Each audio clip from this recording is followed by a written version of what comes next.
Assalamualaikum warahmatullahi wabarakatuh.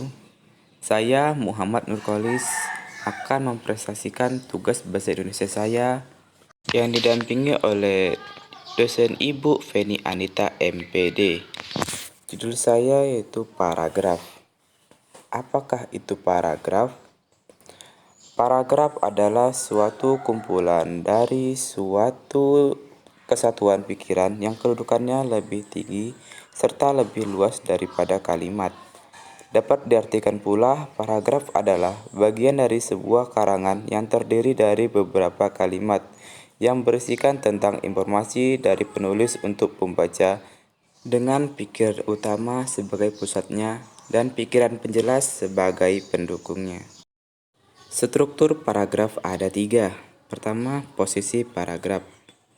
B. Batasan paragraf. C. Kegunaan paragraf. Bagaimanakah unsur-unsur paragraf? Unsur paragraf terbagi menjadi 4. Pertama, transisi. Kedua, kalimat topik. Ketiga, kalimat pengembang. Dan kalimat penegak atau penjelas. Adapun syarat-syarat paragraf, yang pertama yaitu kesatuan, yaitu semua kalimat yang membangun paragraf secara bersama-sama dan menyatakan suatu hal atau suatu tema tertentu. B. Kepaduan adalah kekompakan hubungan antara suatu kalimat dan kalimat yang lain yang membentuk suatu paragraf kepaduan yang baik. Tetapi apabila hubungan timbal balik antar kalimat yang membangun paragraf itu baik, wajar dan mudah dipahami. C. Kelengkapan ialah suatu paragraf yang berisi kalimat-kalimat penjelas yang cukup untuk menunjang kalimat topik. D. Panjang paragraf.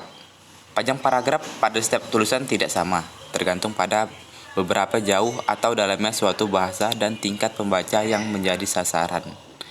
E. Pola susunan paragraf.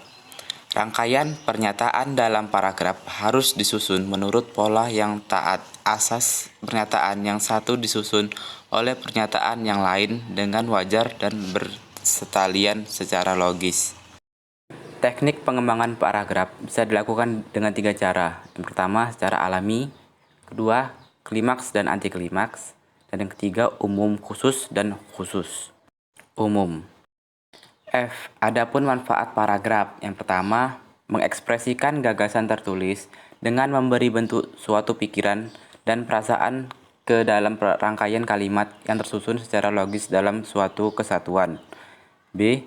Menandai peralihan gagasan baru bagi keterangan yang terdiri dari beberapa paragraf. Ganti paragraf berarti ganti pikiran. C. Untuk memudahkan penulis dalam menyusun gagasannya dan untuk memudahkan pembaca dalam memahami gagasan dan penulis. D. Untuk memudahkan pengembangan topik sebuah karangan ke dalam bentuk pemikiran yang lebih kecil. E. Untuk memudahkan pengendalian variabel, terutama pada karangan yang terdiri dari banyak variabel. Selanjutnya G. Jenis-jenis paragraf. Berdasarkan letak dari pemikiran utamanya terbagi menjadi 3. Pertama, paragraf deduktif. Merupakan paragraf yang kalimat utamanya terletak di awal paragraf dan untuk kalimat penjelasannya diletakkan setelah kalimat utama. B. Paragraf induktif. Merupakan paragraf yang kalimat utamanya terletak di akhir paragraf dan kalimat penjelasannya terletak sebelum kalimat utamanya. Yang ketiga, paragraf campuran. Merupakan paragraf yang kalimat utamanya terletak di awal dan di akhir paragraf, sedangkan kalimat penjelasannya berada di tengah-tengah paragraf. Berdasarkan jenis ceritanya ada 4. A. Paragraf narasi. Merupakan paragraf yang menceritakan suatu kejadian berdasarkan urutan waktunya.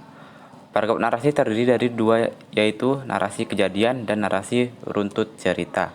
B. Paragraf eksposisi. Merupakan paragraf yang bertujuan untuk memaparkan, menyampaikan, juga menerangkan suatu topik kepada orang lain. C. Paragraf argumentasi. Merupakan paragraf yang digunakan untuk menuangkan ide, gagasan, maupun pendapat penulis yang disertai bukti dan juga fakta. D. Paragraf persuasi. Merupakan paragraf yang mempunyai tujuan untuk membujuk orang lain supaya melakukan sesuatu yang diinginkan oleh penulisnya. Dan tujuannya paragraf ada 3, yaitu paragraf sebagai pembuka, paragraf sebagai penghubung, dan paragraf sebagai penutup. Ada 3. Pertama, paragraf deskripsi. Ditandai dengan kalimat utama yang tidak tercantum secara nyata dan tema paragraf tersirat dalam keseluruhan paragraf. Biasanya dipakai untuk melakukan sesuatu hal, keadaan, situasi, dan cerita. Kedua, paragraf proses. Ditandai dengan tidak terdapatnya kalimat utama dan pikiran utamanya tersirat dalam kalimat-kalimat penjelas yang memaparkan urutan suatu kejadian atau proses, meliputi waktu, ruang, klimaks, dan anti klimaks.